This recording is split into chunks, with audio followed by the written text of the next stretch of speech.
Hello everyone, welcome back to my channel. आज हम लोग इस वीडियो में डिस्कस करेंगे कि कस्टमर सर्विस का ट्रेनिंग कैसा होता है। देन मैं ये भी डिस्कस करूंगा कि आपका ट्रेनिंग के बाद आप जब बेस पे वापस आओगे आपका एलोकेशन क्या होगा, आप क्या एलोकेशन परफॉर्म करोगे एयरपोर्ट पे।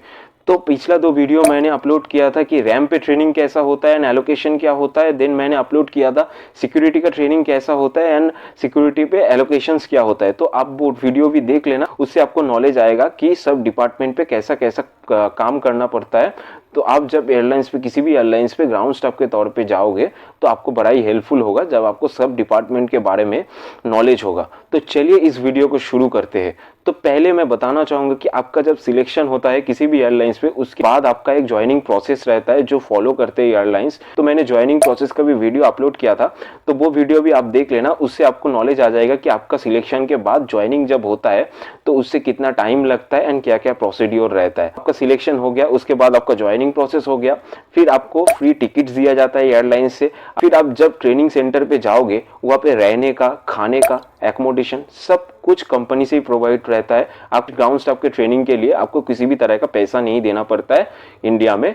तो अभी चलिए हम लोग शुरू करते हैं कि कस्टमर सर्विस का ट्रेनिंग कैसा होता है। तो कस्टमर सर्विस का ट्रेनिंग होता है 30 डेज का ट्रेनिंग होता है। आप जिस दिन गए उस दिन आप, जैसे रैम सिक्योरिटी में होता है वैसे ही आप भी ज्वाइन करोगे। उसके बाद वाला दिन से आप ट्रेनिंग चालू करोगे। तो पहला दिन आपका होता है कस्टमर सर्विस पे, कस्टमर सर्विस का ट्रेनिंग। कस्टमर सर्विस पे पहला दिन जो होता है आपको सिखाया जाता है कि कस्टमर सर्विस क्या है, नहीं है, पूरा पीडीएफ वगैरह होता है, उन सब से आपको थोड़ा सा नॉलेज दिया जाता है कि कस्टमर सर्विस के बारे में।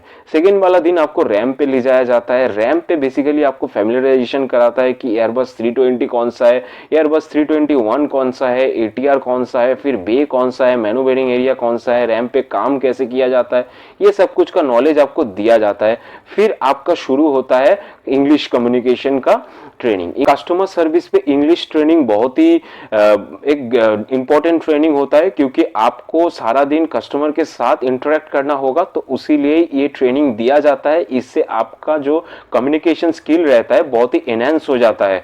तो ये ट्रेनिंग आपको अच्छे से करना चाहिए। फिर आपका शुरू होता है कि सिस्टम ट्रेनिंग। सिस्टम ट्रेनिंग में आपको सिखाया जाता है कि रिजर्वेशन कैसे लेना है। फिर आपको सिखाया जाता है कि चेक इन काउंटर पे कैसे बोर्डिंग पास निकालना है। फिर बोर्डिंग गेट पे आप अगर हो तो वहाँ पे बोर्डिंग पास कैसे स्कैन करना है, वहाँ पे क्या क्या प्रोसीड्योर रहता है। फिर आप अगर अराइवल में बैठे हो, वहाँ पे अगर किसी पैसेंजर का कोई क्वेरीज आता है तो वहाँ पे सिस्टम को कैसे हैंडल करना है, ये सब कुछ आपको सिखाया जाता है सिस्टम ट्रेनिंग में। फिर ये सिस्टम ट्रेनिंग हो गया, तो उसके बाद आपका होता है कि प्रैक्टिकली वो लोग समझाते हैं, आप लोग थोड़ा सा बिहेवियरल ट्रेनिंग दिया जाता है, जहां पे आपको सिखाया जाता है कि कैसे एक रूड पैसेंजर को, रूड नहीं बोलूंगा, कि कोई पैसेंजर अगर गुस्सा है, उसका कोई बैग डैमेज आया है या उसका कोई बैग नहीं मिल रहा है, तो वो पैसेंजर गुस्सा है, प्रैक्टिकली दिखाते हैं कि वो पैसेंजर को कैसे हैंडल करना है। वो सब का प्रैक्टिकली आपको वहां पे कराते हैं वो लोग कि आप अगर जब एयरपोर्ट पे जाओ ऐसे पैसेंजर को कैसे संभालना है। तो वो लोग आपको थोड़ा सा ट्रेनिंग दे देता है इसके बारे में, कि पूरा प्रैक्टिकली नॉलेज देके कि कैसे आपको ये सिचुएशन संभालना है। तो इससे आपको एक आइडिया मिल जाता है एयरपोर्ट पे अगर ऐसे आपके साथ ऐसा चीज कुछ होता है तो आप कैसे इस सिचुएशन से बाहर निकलोगे, कैसे आप पैसेंजर को संभाल लोगे। फिर आपका ये सब ट्रेनिंग मिला के 8 से 10 दिन का ट्रेनिंग होता है। फिर आपका एक एग्जाम होता है जिसपे आपको मैंडेटरी 80% स्कोर करना पड़ता है, और ये सब ट्रेनिंग में ही होता है। जैसे कि सिक्योरिटी के ट्रेनिंग में भी आपको पास करना होगा, रैम पे ट्रेनिंग पे भी आपको पास करना होगा, वैसे ही आपको कस्टमर सर्विस के ट्रेनिंग पे भी आपको पास करना होगा। तो ये टोटल मिला के आपको 10-12 दिन का ट्रेनिंग हो गया। इसके बाद आपका जब एग्जाम हो गया, इसके बाद आपको ले जाया जाता है एयरपोर्ट पे। आप मान लो कि आपका 2 जगह पे ट्रेनिंग सेंटर है इंडिगो का, एक होता है कि दिल्ली में और दूसरा है बेंगलोर में। तो आप अगर दिल्ली में जा रहे हो तो दिल्ली में आपको दिल्ली एयरपोर्ट पे लेके जाया जाएगा, फिर आपको ऑन जॉब ट्रेनिंग दिया जाएगा, और जितना भी आपका रेस ट्रेनिंग होता है आप वहीं पे ऑन जॉब ट्रेनिंग करोगे। वहाँ पे आप किसी भी सीनियर के साथ पूरा सारा दिन, मतलब जितना भी ट्रेनिंग का टाइम होता है उसी टाइम पे आप एयरपोर्ट पे जाके जितना भी जैसे जैसे काम होता है, रिजर्वेशन कैसे लेता है, फिर आपका चेक इन काउंटर पे कैसे काम होता है, फिर बोर्डिंग गेट पे क्या करना होगा, ये सब कुछ आपको सिखाया जाता है पूरा एयरपोर्ट पे। जब आप वापस बेस पे आ जाते हो तो आपको कोई दिक्कत ना हो। तो ये आपका ट्रेनिंग हो गया। फिर आप बेस में आ गए वापस। फिर बेस में वापस आके आप क्या काम करोगे। तो बेस पे जब आप वापस आओगे तो जैसे सिक्योरिटी का बहुत सारा एलोकेशन होता है, वैसे ही कस्टमर सर्विस पे भी बहुत सारा एलोकेशन होता है। पहले अगर मैं बात करूं तो आपको रिजर्वेशन काउंटर पे बैठना हो सकता है। रिजर्वेशन काउंटर पे आप क्या करोगे, सिर्फ बुकिंग करोगे। कोई भी वॉक इन पैसेंजर आ गया, उसका कोई टिकट वगैरह लेना है किसी फ्लाइट के लिए, उसका बुकिंग करना पड़ेगा। वहां पे आपको कैश हैंडलिंग करना हो सकता है, कार्ड का जो मशीन होता है वो भी आपको हैंडल करना हो सकता है। फिर आपका एलोकेशन मान लीजिए कि चेक इन काउंटर पे भी हो सकता है। चेक इन काउंटर पे क्या होता है, कोई भी पैसेंजर आता है किसी भी पर्टिकुलर फ्लाइट के लिए, आपको टिकट दिखाता है, उसका आईडी कार्ड दिखाता है, वहां पे आपको उसको वो चेक करके आपका उसका जो भी टिकट रहता है वो चेक करके उसको बोर्डिंग पास देना होता है, और उसका जो लगेज बैग रहता है आप वो लेके उस पे बैगेज टैग लगा के वो उसको बीएमए में भेज देते हो बेल्ट पे रख के।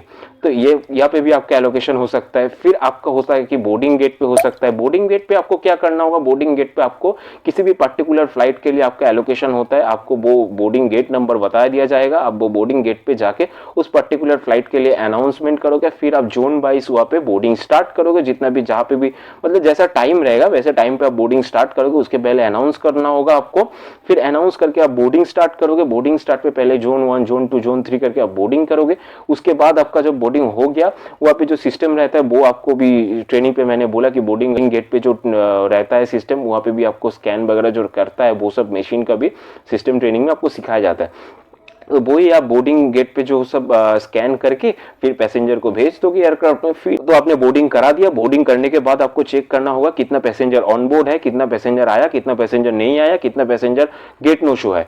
तो गेट नो शो, तो वो सब पैसेंजर का लिस्ट निकाल के आप किसको दोगे, रैम स्टाफ को दोगे, जो होता है फ्लाइट मैनेजर, उसको आप इन्फॉर्म कर दोगे। और आप जो पैसेंजर गेट नो शो है उनको आप कनेक्ट कराने की भी कोशिश करना होगा आपको। ऐसा बोर्डिंग गेट पे आपका अगर एलोकेशन है, आपको उनके साथ, उनका तो नंबर वगैरह सिस्टम में ही रहता है, तो आप उससे देख के उनको ट्राई करोगे उनके साथ रीच करने का। अगर वो आ जाता है तो ये सब भी आपको करना होता है बोर्डिंग गेट पे। ये हो गया आपका बोर्डिंग गेट का एलोकेशन। फिर हम आ जाते हैं कि आपका अगर एलोकेशन पड़ा अराइवल में। अराइवल में आपको क्या करना होता है, अराइवल में आपको सिर्फ पैसेंजर क्वेरीज जितना होता है वो सब आपको सॉल्व करना होगा। किसी पैसेंजर का अगर बैग नहीं मिल रहा है तो उसका सॉल्व करना होगा क्वेरीज कि बैग कहाँ पे है। आपको दूसरा स्टेशन में कॉल करके ढूंढना पड़ेगा कि क्या हुआ, उनका बैग कनेक्ट हुआ कि नहीं।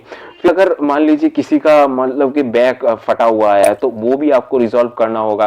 फिर आपका एलोकेशन ऐसे भी पड़ सकता है कि कोई पर्टिकुलर फ्लाइट आया अराइवल में, किसी बेल्ट के सामने आपको भेज दिया कि इस बेल्ट पे जाओ, इस बेल्ट के सामने जो भी हो रहा है देख लो, किसी का बैग मिसिंग है या कोई पैसेंजर अभी तक खड़ा है कि नहीं। ऐसा भी एलोकेशन होता है अराइवल में। तो आई होप ये वीडियो देख के आपको समझ में आ गया होगा कि अगर आप कस्टमर सर्विस ऑफिसर बन गए तो आपका क्या जॉब रोल रहेगा एंड आपका ट्रेनिंग कैसा रहता है। आपका अगर फिर भी कुछ क्वेरीज है, आप इस वीडियो के कमेंट पे मेरे को पूछ सकते हो, या तो मेरे को आप इंस्टाग्राम पे डीएम कर सकते हो। और आपका अगर कोई भी फ्रेंड्स या फैमिली मेंबर ग्राउंड स्टाफ बनना चाहता है, आप उसके साथ ये वीडियो शेयर कर सकते हो। तो चलिए मिलते हैं किसी नए वीडियो में, तब तक के लिए बाय। इस चैनल को सब्सक्राइब कर लेना। चलिए मिलते हैं किसी